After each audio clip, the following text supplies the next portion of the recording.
Assalamu alaikum. Hürmetli muhaciretlik barlık Uygur kırındaşlarım. Hemminlağa Allah'ınki güzel salamları olsun. Hemmimiz bilimiz, şu yakınkı mezgillerde yakınkı bir neticeden bu yan vatanimizde şalqılagan Xitoy tajovuzchi kuchlarininki kundan kunga eshib berayotgan zulmlari hammamizga ayon. Bu haqda ko'p to'xtalishning hojati yo'q. Ammo bu zulmga qarshi bizda inkos, bunga qarshi bir harakat plan, bu zulmni oldini olish uchun ilib berilayotgan hech qanday bir tayyorlik, ish izlan yoki bir faoliyat hech narsani asosan ko'rmayapmiz. Bo'layotganlari Xitoy qarshi namoyishlar yoki ba'zi bir qarshi fikr gap so'zlar. Ammo bu yetarli bo'lmayapti.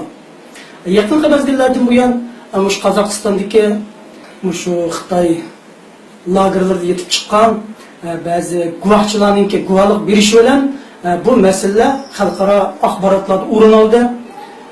Yana shunday vaqtda bu lagerlarda yetib chiqqan Uyg'urlar bor turib bu guvohlik berishdan o'zini qochirib kelmoqda.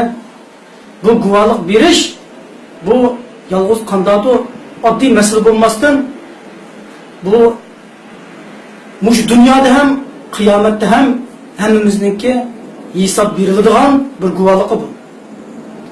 Biz bir zulm uchirgan ekanmiz, bu uchirgan zulmimizga qarta bir inkos bildirish, mush zulmga guvohlik berish. Men zulm uchirdim.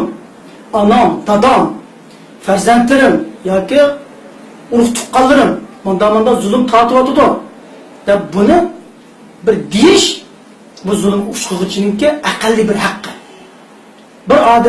Bir odam zulm uchirsa yoki boshqalar tomonidan urilsa, "Voyjon, men urdi" deyish aqlli bir insoniy tuyg'u bu. Allah razı olsun, bazı qarindoshlarimiz bu vaqtda aktiv faoliyatlarda bo'lyapti.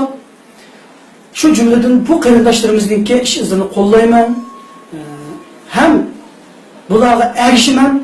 Shu jumladan men o'zimningki ota-onalarim, farzandlarim, oilam va o'zimning beshig'i kelgan ba'zi masalalar haqida guvohlik bermoqchiman.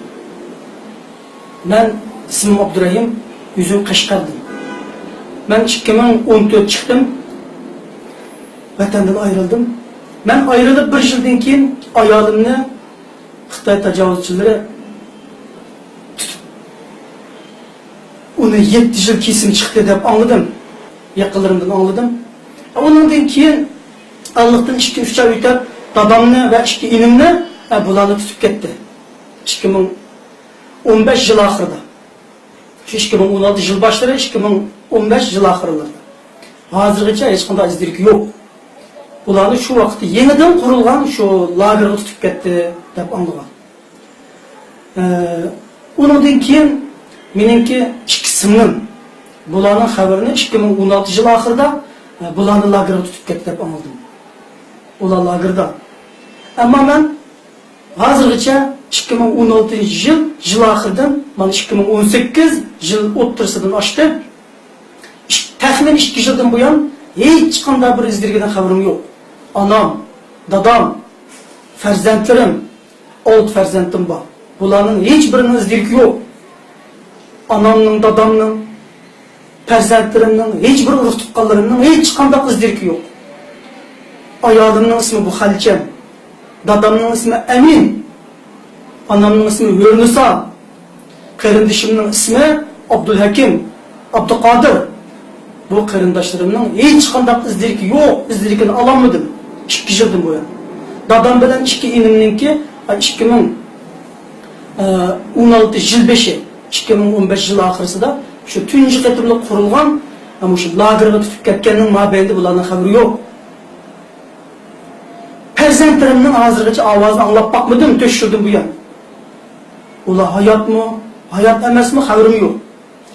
Bundaq bir musibat zimin ahlining hech kimning beshiga keldi deb gumon qilmayman men shaxsan. Bu umumiy yuzlik sharq Turkistonlikning hammaning beshiga kelyapti. Ehtiyot qilganning beshiga kelyapti, ehtiyot qilmaganning beshiga kelyapti. Hatto Xitoyga qarshi hech qanday inkos bildirmasam, bu Xitoy mening oilamga ziyonkashlik qilmaydi deganlarning oilasiga ziyonkashlik qilyapti. ahvol bu qarindoshlarimiz shu bu haqda guvohlik berishni o'zimning majburiyati deb tunidim.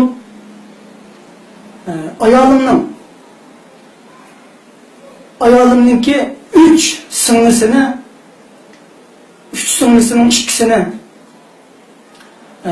10 yildan yuqori kesdi deb oldim.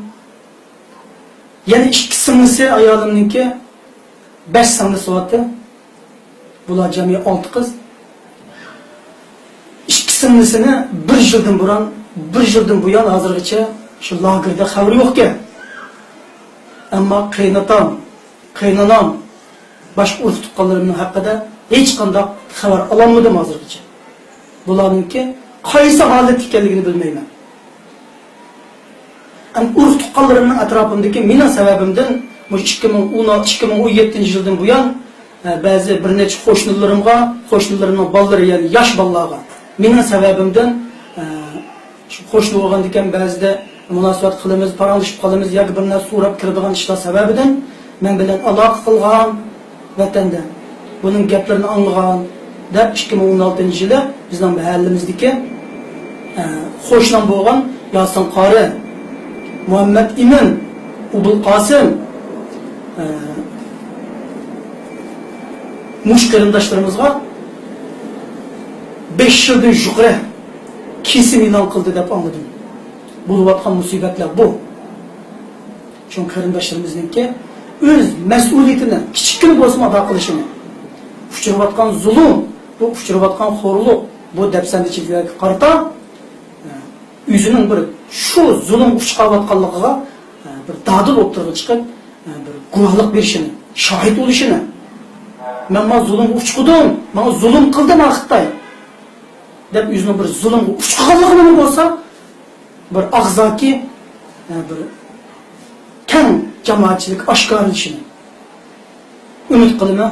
Alloh hammamizdan rozi bo'lsin. Assalomu alaykum va rahmatulloh.